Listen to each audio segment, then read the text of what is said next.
It's season 8 and I have some cracking guests lined up. We'll be diving into all things leadership, teamwork, engagement, mental well-being and high performance. We have the conversations that matter about putting the human factor back into business, because when we get people right, we get business right. If you want to find out more about how to develop an experience that brings out the best in people, get in touch. And if you like the idea of building your leaders, managers and culture, one experiment at a time, Leadership Labs may well be for you. Check out details in the show notes. I'm your host, Lisa, psychologist and psychotherapist and founder of It's Time for Change. Thank you for joining me on Beyond the Water Cooler.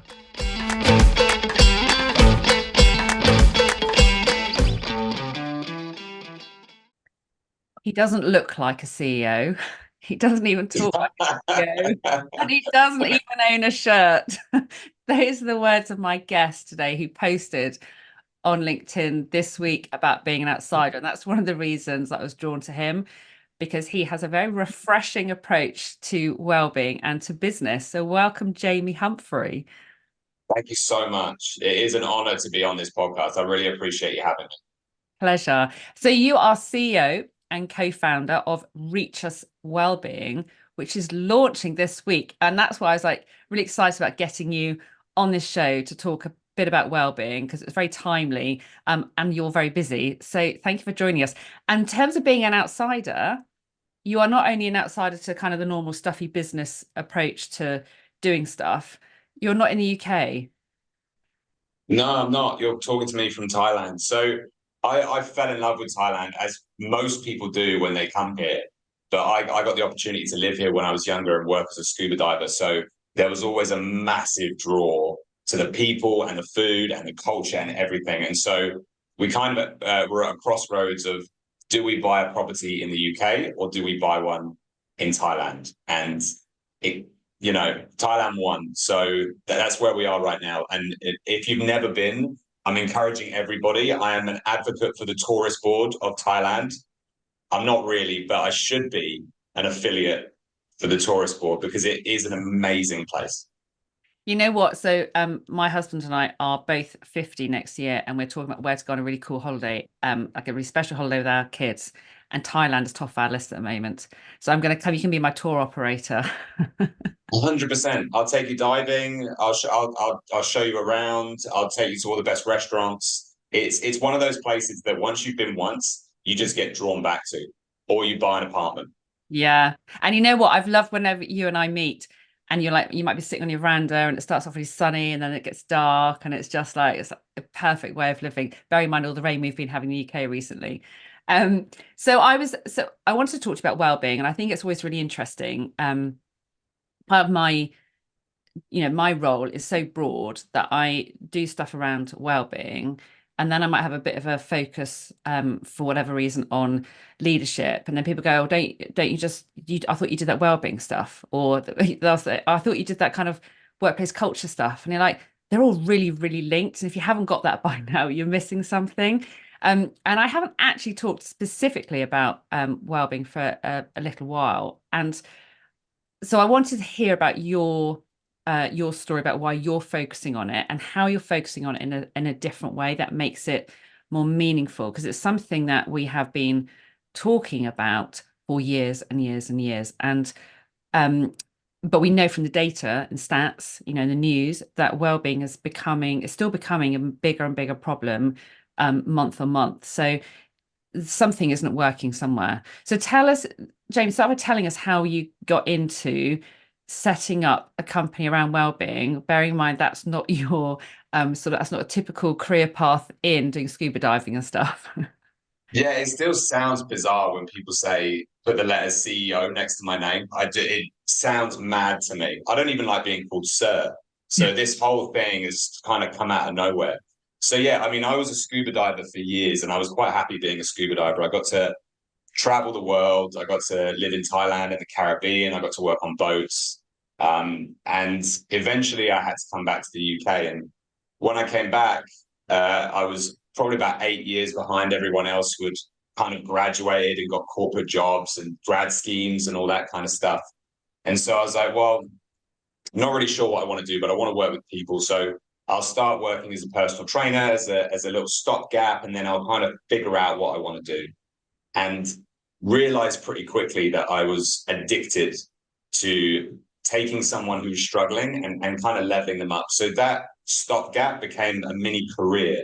And I ended up being a personal trainer for 7 years, working with hundreds of different people, all different demographics, delivering, thousands of one-to-one sessions. And it was the most rewarding thing, far more rewarding actually than taking people under the water. And so when that 7 years came to a head and I was a little bit burnt out from delivering so many personal training sessions, we kind of had a thought about, okay, well, what's next? What should we do? And I was sitting having a conversation with one of my clients, and he said, I've never paid for you. And my instinct was, I'm a scatterbrain. I must have just totally forgot to charge this guy. I've been training him for 2 years. And he said, no, I work for a company and they give me £500 a quarter to be able to spend on something that's well-being related. And it blew my mind. I couldn't believe that companies had a budget that they would spend on employees just to make them healthy. I knew nothing. I had no corporate background. It was totally new to me. And so I kind of became obsessed with this thing called corporate well-being and spent probably about 6 months just researching and getting anyone on the phone or on a video call that I could to figure out what this corporate well-being thing is. Like, who's doing it? Who are the big players? What's good? What's bad? And trying to figure out, is there a little corner there for me? And what I found was really surprising, because a lot of the intention was there, but the execution generally was overall, I would say, pretty poor. Companies knew that they had to do something. They realized that there was a benefit in making their employees healthier and their environment healthier, but they didn't really know how to do it. And so they were kind of just shooting in the dark. And some companies were taking advantage of that and offering lots of different things that were very generic and very tech focused, but weren't really doing anything, right? So I thought, okay, well, what would I do here? Like, what do I think needs to happen? So we realized quite quickly that there's two sides to making sure the company feels the benefits of having a healthy environment, a healthy workforce. And it is exactly that. You have healthy employees and a healthy environment. And those are completely separate things that have kind of been merged as one thing, and they require a separate approach. It doesn't matter how healthy the employee is. If they turn up into a toxic environment, they're just not going to thrive. And vice versa. The company can be really well run. Leadership can be on point. But if the employees are burnt out zombies who struggling mentally and physically and, whatever it may be, they're not going to perform. So that's kind of when I started meeting people like yourself and was like, do you know what? What we're doing is actually very complementary. You're there looking after the company, and I potentially have a solution for looking after the employee. Mm. So why do we think then that mental health and well-being is still, companies are still struggling? Is it that what you were just saying, that they know they should be doing something but don't quite know what? Because my feeling is that, you get certain initiatives, certain approaches which are marketed very well. They have huge budgets behind them or big names behind them, and everyone gets to hear about them. And it's like, well, we'll go with that. But I don't know how much data there is necessarily that shows that it has a really positive impact. And so I think, I agree with you in terms of companies are know they have a responsibility, but don't necessarily know what the right thing is to do with a limited budget. Do you think that's still the case now? So obviously, you've been developing ReechUs Wellbeing for a while. Is that has the landscape shifted at all in terms of companies' approach to wellbeing, or are they still in that kind of feeling a bit stuck, a bit confused? I think it's mixed. I think there are some companies that are looking forward and going, okay, what is it exactly that we need to do? Because currently what we're offering is not enough. Mm. And then others are still kind of just shooting in the dark still and trying to figure it out. So the concept that we came up with was essentially the concept that I've been using as a personal trainer for years and years and years. And it's, if you take an individual and work with them one-to-one and help them level up to another place, that's great. But if you can expose them to other people that kind of fit this holistic well-being thing. So, for example, when I was a trainer, I was friends with therapists, physios, nutritionists, financial people, chiropractors. It was an amazing opportunity to take one of my clients who was struggling with something that I couldn't help them with and go, you need to speak to blah, blah therapists. They're amazing. And then they would come back and they would say, you probably need to speak to this person. And it was the most insanely effective process for taking someone who was struggling in many different ways and taking them somewhere which they just didn't know they would ever get to. Not only do you kind of get them through that first part of the journey, but you're equipping them with all the tools they need to be able to do this stuff on their own. And so we wanted to take this same concept and take it to a company level and create this network of therapists, personal trainers, nutritionists, and financial coaches that could internally refer and do so in almost like a corporate coaching manner. You find that employee, you figure out what it is they're struggling with or what they could be struggling with soon, and you slowly work at taking them to a level that they never expected, giving them all the tools they need on the way to be able to thrive forever. And so that's all we do. We create those interactions with those 4 occupations and take the employee to a place that they just never expected they could go. And that's what well-being is to me. It's kind of an individualized exposure to people that specialize in the things that the employee struggles with.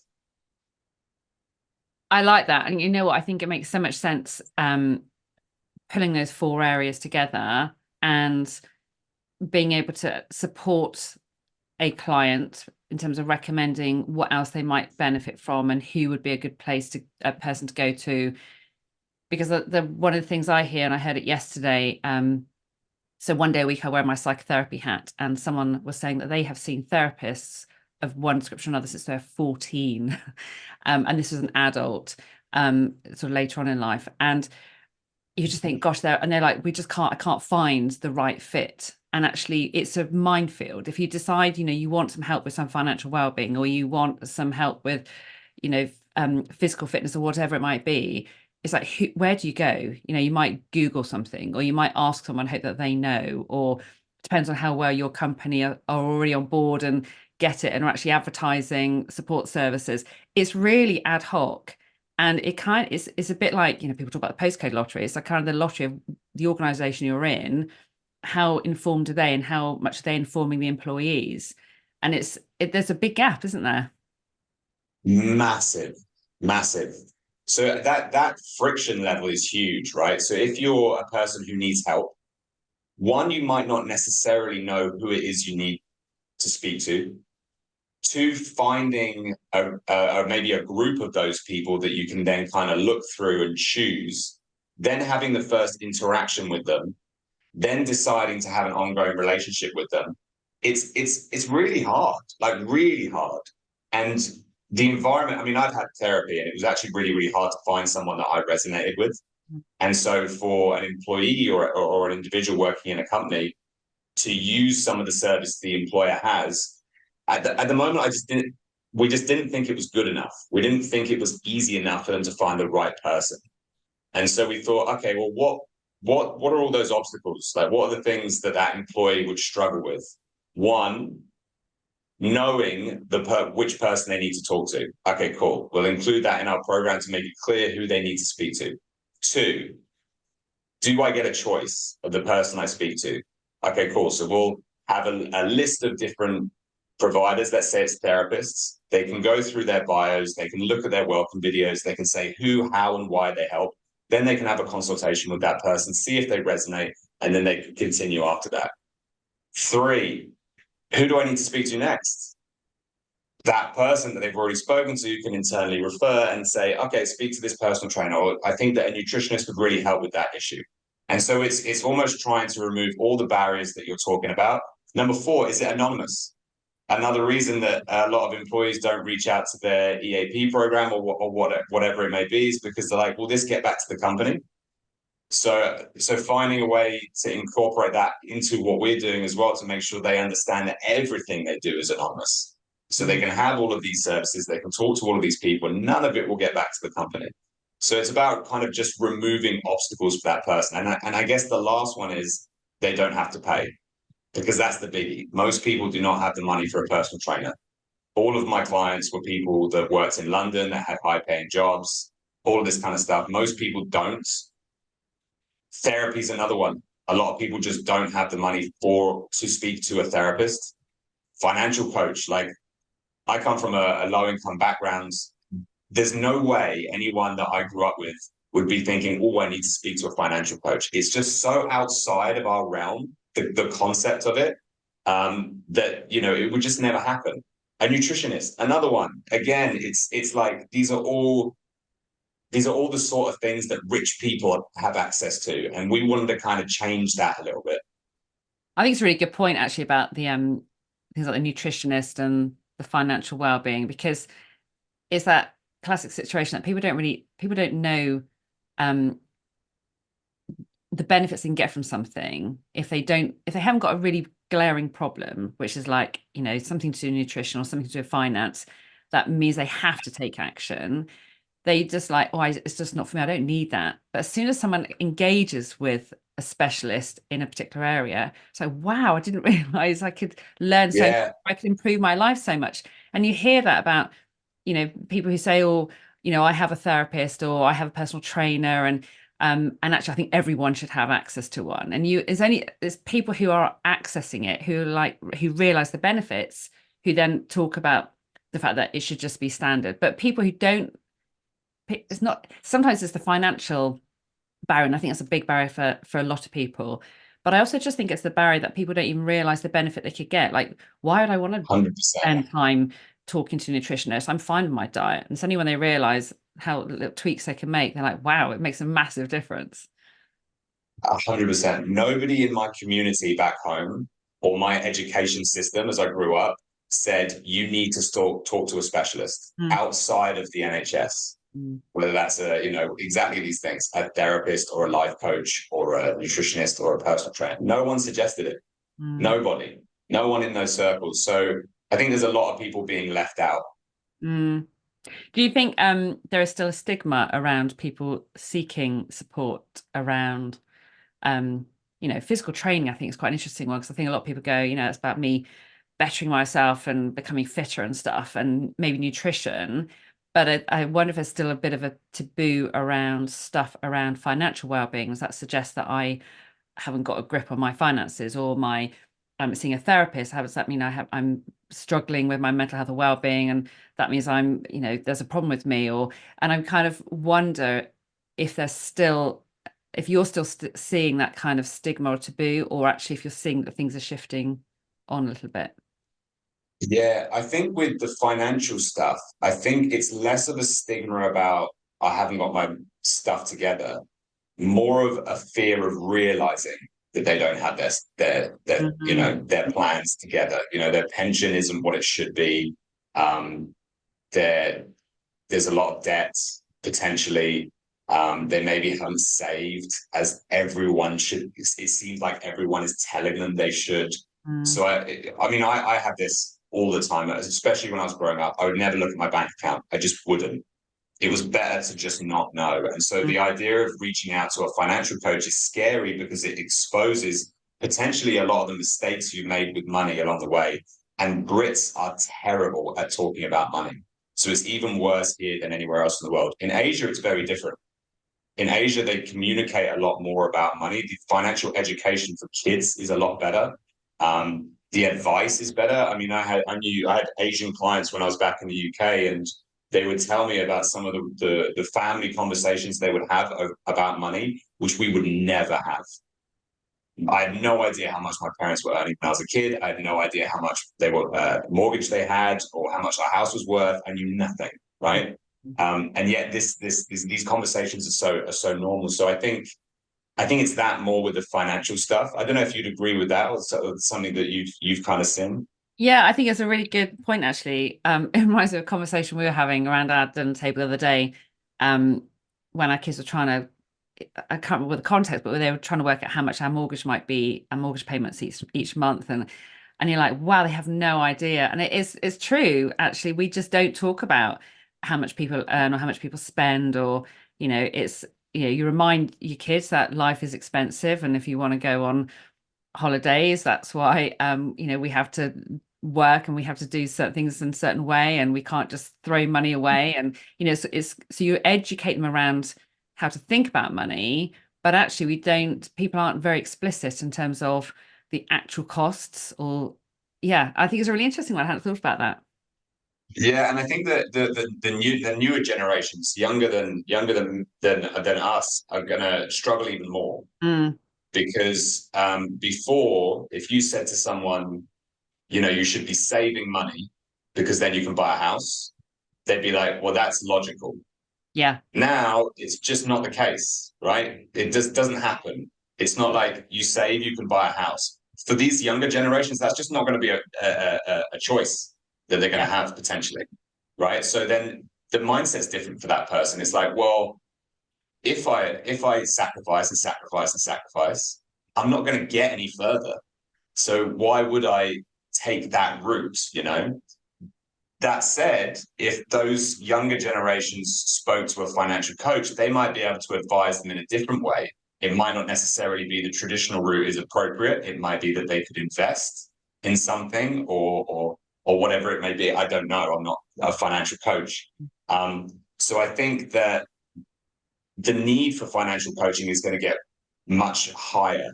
mm. And we need to make sure that the younger generations are exposed to this financial education as soon as possible. I agree with that. And I think it is, I like your point about actually we have to think about things differently with different generations because the context changes. I've just bought a book um, called The Anxious Generation, which is about how the great rewiring of childhood is causing an epidemic of mental illness. And it's all about phone use, and it's got rave reviews. A lot of people are talking about it at the moment. So I've literally just bought a copy.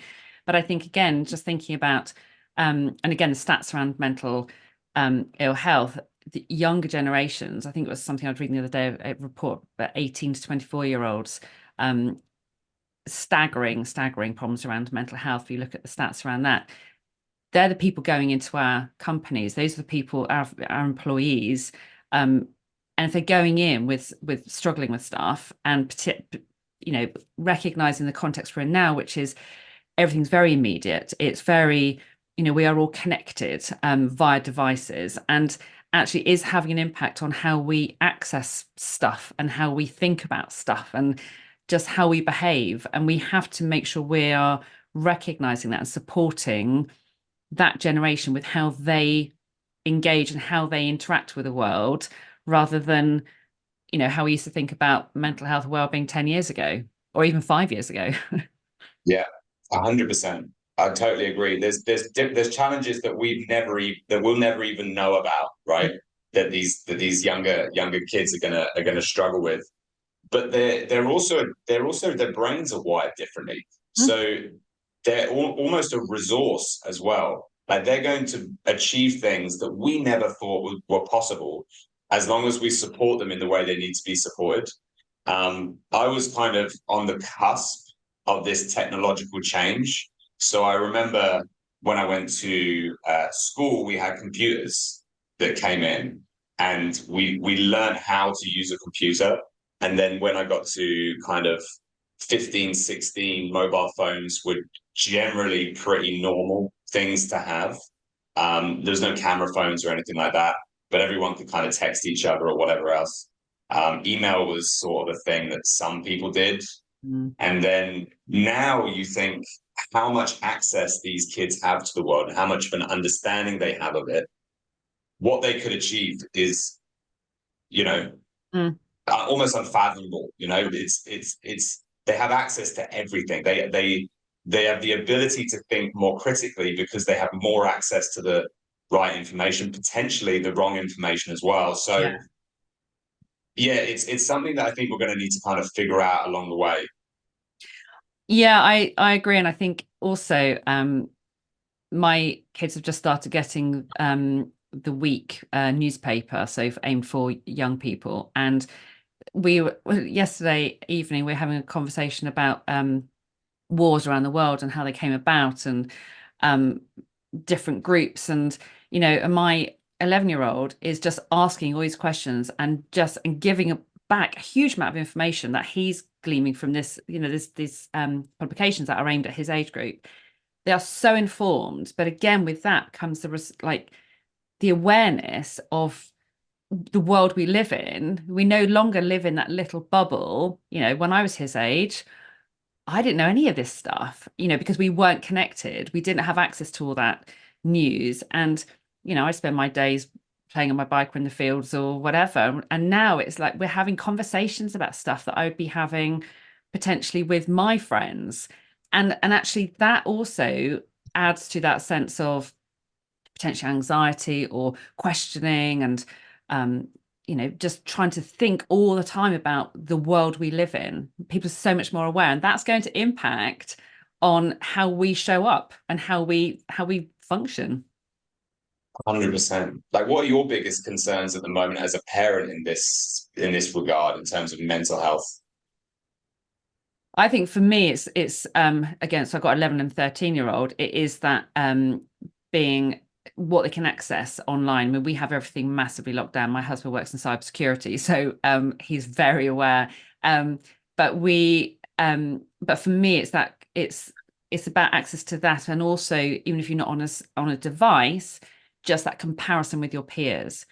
And maybe I've forgotten. Maybe it was the same when I was at school, but now it seems to be much more. There seems to be a lot of awareness of how you compare, and the leveling on that seems to be much more around appearance, and it's about fitting in and looking a certain way rather than celebrating being unique. And so again, it depends on where you are. It depends on your particular context, maybe your particular school, or your particular club that you go to, and how much they are focusing on, diversity and standing out and being different, and let's all not look like clones of each other because that's the fashion right now.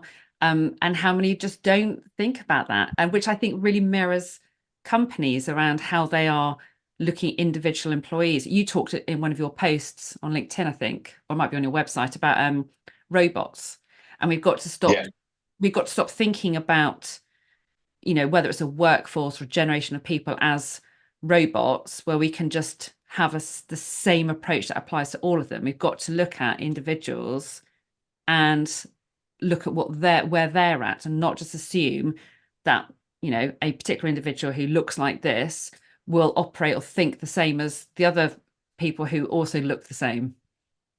Yeah, we naturally make assumptions, and it's a really dangerous thing in business, because somebody that we assume has got got everything together is almost certainly struggling. I struggled with depression badly from around the age of 15 to late 20s, probably kind of when I started to get a handle on it.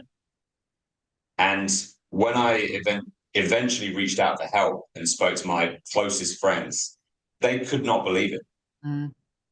Like, they said they just couldn't believe it, right? Because I'm the loudest person generally in the room, and normally smiling, and generally quite confident, I would say. So these assumptions that we're making about the people that we're surrounding ourselves with at work, they're almost certainly wrong. And it takes someone, I believe, external to do a bit of a deep dive into figuring out exactly what is wrong. So yeah, I think that the view of the workforce it can be quite dangerous. Mm. I think a lot of people are very good at masking, aren't they? Yeah, Regardless. I was amazing at Yeah. it, Lisa. I was so good at it, really good. But it's scary, isn't it? Because you just think how many people are potentially masking. If anyone's listening to this now who works in a team of people who works, they've got a number of colleagues at work, just thinking about actually how well do I know that person? How do I know that what I'm seeing is the genuine thing? And we don't unless we take time to ask the right sorts of questions and actually we don't tend to do that. We work together and we might know a bit more about each other, but it's not, we don't dive into the detail or often create the right environment for people to be able to talk up. But Yeah, we're I not think it's qualified to. no, we're not. No. And there is that argument. And I'm curious to know about your thoughts on this because at one point there was this responsibility on individuals to look after their well-being. It's like, you need to look after yourself. Um, Go and make sure you're really resilient so you can cope with whatever your workplace throws at you. And then I think Yeah, the kind of things moved a little bit toward actually it's companies have got to sort it all out. They've got to look after all their employees' well-being. And they're trying to do lots of initiatives and stuff, which you refer to as kind of like just grabbing opportunities and almost provide like a blanket approach. This is what we're going to provide for all our employees, but it still wasn't very personal.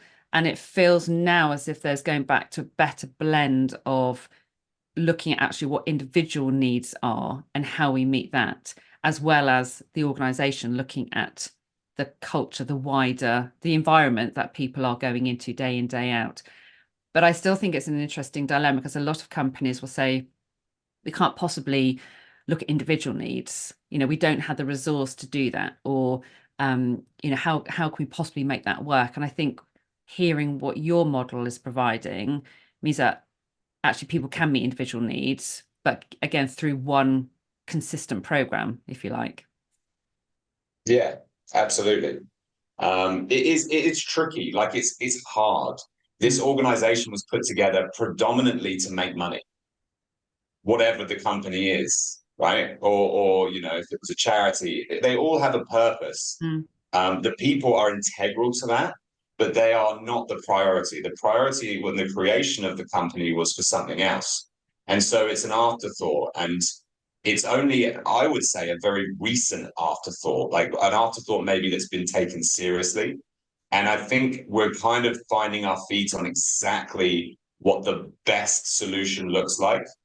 All I can say from I guess from both of our perspectives is that you need to look at two different areas, making sure the company is healthy and the environment is healthy and the interactions are healthy. And then exactly what you're saying before, empowering the employee to look after themselves. And mm, sometimes that means paying for the types of services where they can really thrive, mm, like mental health support and physical health support and financial health support that's individualized to them, not just more content. mm. Yeah, and I think I was working with a company last week with their leadership team for a day and looking at how they operate as a team. And we didn't focus that around well-being. I don't even think I used the words well-being. It was much more around, what brings out the best in you as a team and how do you gain your strength as a team and where are you going and what's going to help and what's going to get in the way and what's going to empower you and enable you and so on. But one of the outcomes was about the impact it had on people's well-being. And I think it is very much that almost that two sides of a coin where you can focus on how people operate as a team. So, companies not losing sight, because I think some people have this resistance thinking about individual well-being because it's like, well, it's not my job.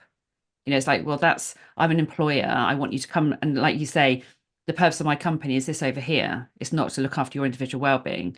But when you create that space where people can think about what they need in terms of being their best selves and being able to show up and get on with people and focus on their activity at work, whatever that is, and feel good about what they're doing and know that they're recognized, that sense of achievement and so on. They are, if we can enable that to happen, which is obviously around their well-being, it's going to impact hugely on their well-being. then obviously as a company, we are getting closer to achieving our purpose. And it's still Yes. helping people connect those dots. Yeah. And it is hard. Like holding up that mirror is really hard. Mm, I'm relatively new to this space, right? So I don't necessarily have the experience that other people have, but I've spoken to so many people and they're all saying the same thing. It is hard. mm, It's hard to go, this is what you're missing.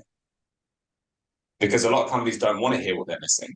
I don't like to hear what I'm missing. It's hard to hear the stuff that you're not necessarily good at, mm, especially if you're really good at the primary purpose, which is for a lot of companies to make money.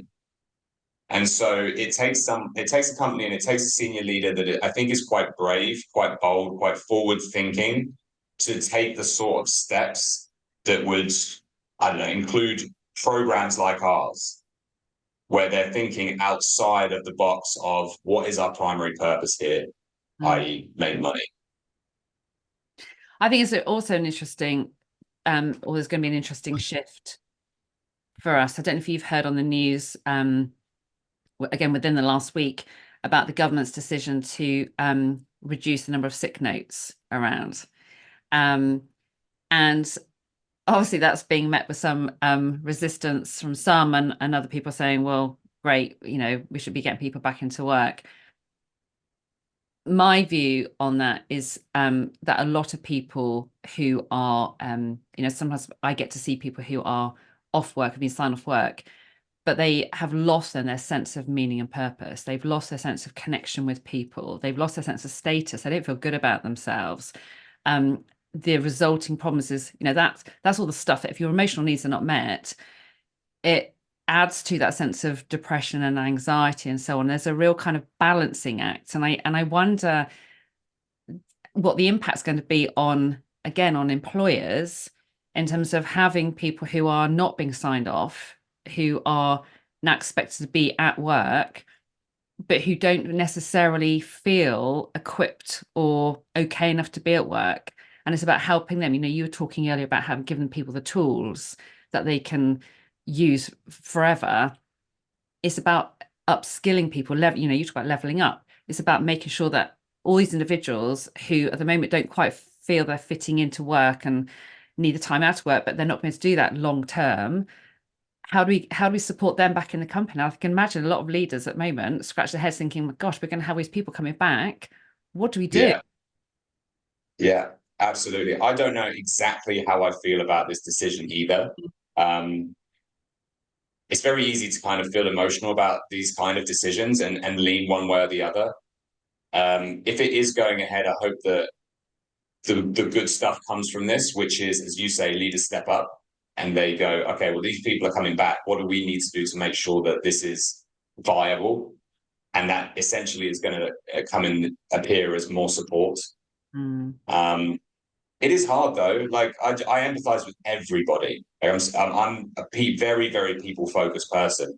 That's kind of because I was a personal trainer and also because I was making sure people don't die underwater. Um, so I feel a bit sort of stressed about the idea of someone being forced back into work. What I would say though is if that results in them getting more support and then starting to build the tools that they need for this to not happen again, then that could be a good thing. mm, Um, my brain is a very tricky thing to navigate, and depression was kind of inevitable until I got the tools to be able to avoid it. mm, And it will never come back, or if it does, not in any way as bad as it was before, because I'm aware of the signs and symptoms, and I know how to deal with this stuff when it kind of trickles in. mm, So that's kind of my take on it, I guess. I'm mm. not sure whether it's the right decision, but hopefully some good comes from it, and maybe a couple more organizations will step up. Yeah, you know what I was just thinking there about, because some of the people who I know have been signed off work have been signed off. It goes back to this whole, it's very easy to assume that from a company's perspective, that person is ill. What I Yeah. get to see on the other side is that they are not going in, they're not feeling able to go into work because the workplace is toxic. And that's an interesting dilemma, because if those people are being expected to go back into their workplace, back into a toxic workplace, then that's going to have even worse effects on their mental health and well-being. So I wonder if actually we're going to end up seeing more movement between companies, um, because people can't go back into that toxic environment. So they've got to find somewhere else to go, and they'll be looking for companies that are holding their hands up and saying, we support people here, we will look after you. If you're struggling with something, we have the support in place. I was just thinking, you've got the four main areas. You could have a fifth one, Jamie, which is about helping people move between those companies. Because even as I'm saying that, I'm just thinking there'll be people off who've been signed off work thinking, well, how am I going to get a job in another company? Because it'll show on my Yeah. CV that I've been signed off work. But there are amazing, amazing, very talented, very competent people who anyone would be proud to have on their workforce, who are just in a toxic environment, which is why they're off work. And it's not any weakness of that individual. So those people are like almost like gold dust. They're amazing resources who just need to be matched up with the right company. It's such a good point. I hadn't thought about it before. I'm fascinated to hit up all of my recruitment friends and asking them, like, since this legislation came into being, have you noticed people asking more questions in regards to culture and well-being and those type of things? I mean, I don't know a whole lot about the recruitment world. I don't really understand the process. I mean, there wasn't a whole lot of recruitment going on in my career, to be honest, or going through those channels. Um, but I'd be kind of interested to hear what the process is and what is offered in terms of, this is a company, they need this position, this is what they offer. And be kind of keen to hear about that, especially from the perspective of a well-being company, Mm. because we want to be aligned with the types of organizations that really really look after their employees and take the step to make sure the environment is good. So yeah, it's going to be interesting seeing what happens. Yeah, I think so. I think I get when I'm some of my coaching that I do with individuals will be about people who've lost confidence in terms of they haven't got up-to-date qualification. They worked in the company for maybe 20 years. They've done pretty much every role. They're at the top of their game, but they don't have all the certificates to say that they are a qualified X, Y, or Z, because they've grown in-house. And it's like, how can I now go Yeah. to a company because I'm not an expert in a particular area, because I've done pretty much everything and I'm really good at it. And is that kind of helping? It's almost like matchmaking, isn't it? Like recruitment, helping people see the value in this individual. I imagine we'll end up seeing a lot more of those situations where people are questioning, and can I make that leap, because of their mental health well-being rather than their confidence in terms of skills and qualifications. We shall see. People have a lot Yeah, people have a lot more of an awareness of their mental health right Mm, now. I think our we question why we're feeling the way we're feeling mm, more than ever, mm, and we're put into situations where we're allowed to question that. mm, And kind of going back to what you were talking about with stigma earlier, I kind of glanced over mental health. Um, I think there is still a stigma, but I think it's nowhere near as bad as it was. The mm. main reason I never reached out to a therapist for years and years and years is because to me, it was weakness. I was taught it was weakness. Yeah, And yeah. so I never would have done it. I never would have spoken about it. I never would have then gone onto a podcast like this to tell people that I had therapy Yeah. because I had this issue. There is no way, right? So I think that is crumbling a little bit, that stigma. Mm. In different communities and demographics, I think it's still really, really a big issue. Generally, I think we're breaking through though. Yeah. Yeah.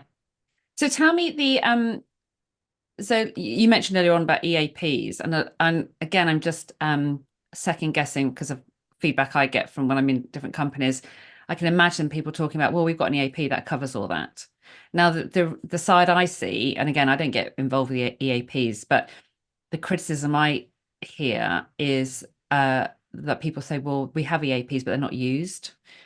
How does what you're offering stand apart from EAPs? Like, would people have that alongside an EAP? Is that instead of an EAP? Like, what's the problem with EAPs?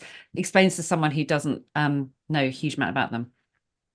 Yeah, so an EAP generally is a phone number or some sort of contact source for a person to be able to get help when they need it. Mm, It's kind of the last opportunity for them to reach out. mm, So it's extremely reactive in its model for a mm, start, mm, which is probably the first problem. Um, when you get to that point where you really, really need help, there's a few things that you need. One, you need to feel comfortable. And generally, the setup for an EAP doesn't make you feel comfortable. You need to feel like it's anonymous. And because they're so connected to the organization, probably the HR department, you just don't feel that it's anonymous. And this is feedback I've had from other people. I guess these are the main obstacles with EAP. You could then, if you did do a bit of a deeper dive, and I'm not going to name the EAP provider, but there is one recently that has got into some very, very hot water for the way that it conducts its business, which is you are only allowed to refer or allow someone to talk to, let's say you're a provider working on a counselor working on this for this company. There was a bit of a whistleblower situation where they said, look, the provider won't allow us to talk to so many people. We have to keep conversations to a maximum level or maximum amount of time. And then a deeper investigation was kind of showing some of the advice that people were getting, which was demonstrating that maybe these counselors and therapists weren't necessarily vetted very well, or the standard of care wasn't very high. So I think the model for EAP is very basic and kind of backwards. It's something that we should have moved on from by now. And I think that the general industry itself there's a lot of distrust there right now. And so we've got to go, okay, well, kind of how do we level up from that? And if you look at the therapy arm or pillar of our business, our program, the person can log on. It feels very external to the company because it's us. They can go via app, they can go via desktop. They can look through a list of potential therapists or counselors. It's got their picture, it's got a video of them explaining who and how and why they help, which is really important because then you can almost create a little bit of a connection in advance. It tells you where they where they got qualified. It tells you what qualification they have. It has a little about section. Then you can reach out and have a consultation with that person and start speaking to them. And if you feel that you resonate with them and you think that they could help and they think that they could help, you can have a continued relationship, and you can maybe reach out to them once a week, book it in. You can book in at your convenience as well, right? So this is another big thing. Like, we're so busy that to have an ongoing relationship with someone like a counselor is kind of tricky if it's via a phone line. So the ability to be able to look at your schedule and look at their schedule and pick out a session time that works for you each week, if that's what you need, was really important. So I guess the answer to your question, Lisa, of what's different is we've looked at all of the issues of EAP and found ways to overcome them to make sure that employee actually takes action. So it's the empowerment, I guess, is still there, but now we have a much more robust way of making sure they actually reach out for help. Yeah, it's really good. And I like what you picked up on about it being EAPs being reactive, because when you get to that far down the line, and it's not too late, but it's almost, you want to educate people in terms of how to make improvements for themselves, whatever that's about, whether it's about nutrition or physical fitness or whatever, before they get to the end of the line. That's one of the reasons I set up my company, because I was sick and tired of being a psychologist working in a team where I was only allowed to get involved when everyone else had had a go. And then when it all failed, it landed on my desk. And I was like, really? I want to get involved at the start and stop the problems escalating. So there's a lot to be said for that. Yeah. Really agree. So it's almost gamified in a way, the way we work, because they can build their little team via the platform, whatever they use. So they can look through our team of therapists and go, do you know what, that's probably someone that I could speak to. Add it to your team. Mm. Personal trainer, find them, add it to the team. Nutritionist, add it to the team. Financial coach, add it to the team. You can look through that team, and then they have that support network that they can always go to. So for therapy and nutritional advice, I think that's generally ad hoc, and that's the approach we've taken. We don't know exactly when someone's going to need therapy, but part of our program is to push employees to use it regardless if they think they really need it, just to start and have that conversation, because it could expose some things that you kind of need to talk about, right? So I guess that's another way that we differentiate from EAP, is that we push people to use it rather than of try and limit use. With personal training, we've taken a different approach. So with personal training is we offer it ad hoc in the same way. So you can kind of speak to a trainer and ask about how you're exercising or whatever. Or each employee will have the ability to do 3 months of intensive online personal training with that trainer. So it might be that you get this program or access to this program in October, and you decide, you know what, January comes around, it's time that I really get myself together. Giving someone a 90-day period where they get to work with the same person every week is a lot more effective than just saying, you know, you can stop in with this personal trainer and have a chat. That personal trainer then has the ability to program all of your exercises, to whether it's at home or the gym or whatever, to give you eating advice, to give you dietary goals, to set habits. And all of that software that we use for that is really, really intuitive and easy to use, and you can get it on any of your device. So that personal trainer offering is kind of game changing in a way. And every single employee that has access to it will be able to go through that 90-day period per year where they get to work with that person. Build all of those tools that we were talking about before. So for that, the rest of that 9 months, they're good to go. Every workout they do is efficient. They understand how they should eat to hit certain goals.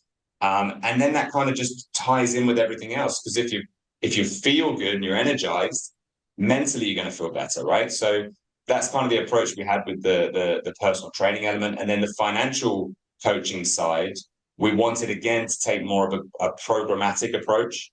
So instead of just speaking to a financial coach and then kind of forgetting, every employee that has access will be able to speak to a financial coach and then build a bit of a plan. And then 3 months later, so a quarter later, speak to the same financial coach, build a plan for the next quarter, and so on and so on and so on. So that's what our program looks like. And we're constantly feeding back data to the organization, which is really, really good for them, because they go, okay, we have 100, 200 employees, and a lot of them are using the mental health services of ReechUs Wellbeing, or a lot of them are using the financial health services of ReechUs Wellbeing. Maybe that's telling us something. Maybe we need to have a chat with them, and maybe we need to adjust some of the services or some of the stuff that we're doing in terms of culture and people and strategy. And that's why I think me and you and our organizations work really, really well in alignment. Yeah, I that's for me is that's like the magic in terms of the data bit, because you can be helping with individuals, but actually to get the feedback for the organization to say, right, what do we need to do differently to meet the needs that are evident in our workforce? So is there something going on in our culture that isn't helping people, is getting in the way of people being able to thrive? As you say, that's the culture bit. And yeah, that's where hopefully we're going to do some interesting stuff. So I hope so. I think we definitely will. It makes too much sense to me to not work out. And I think there's a lot of organizations out there with senior leaders that are really trying to get this right. yeah. And so as soon as they understand that there's two sides to this coin, and there are partnerships emerging between people like yourself and companies like ours, I think that they're going to take the leap and go, do you know what, let's give this a go. Let's try and really take advantage of the benefits of well-being. Yeah, agreed. So so do you have any more, because I know you were looking for some organizations to kind of be foundational members. Have you filled all those spaces now? We haven't filled them, but we have some left. So what we were looking for, because we're launching this thing, we've really done our homework and we've really tested everything. So everything's super robust. But the first organizations that come on board are going to get all of our attention. This is a program. It's not just access. We are there reporting back weekly, monthly, quarterly, having conversations, making sure they understand what the issues are and what's being used. And so we need some of those forward-thinking organizations to come on board because they're foundational members and they're really taking that big leap. They will experience a discount in how much our program costs, but the service will be exactly the same as it will be in a year. We need to make sure that every element of this works. That it's super slick, that the employee picks up a piece of our software or a bit of our tech and can immediately access that person they need to speak to, or they can book in that person very, very, very easily. And so we're really keen to make sure that process is as robust as possible. So we're still looking for, I think, one more organization or one or two maybe to fit that foundational member mold. And then probably in the next couple of weeks, that's when we'll kind of open the doors to everyone else. Cool. So if anyone is interested in going, wow, I love what Jamie said, I love the sound of this, I want to get involved, can they just contact you directly? Yeah, so you can email me, jamie@reechus.com.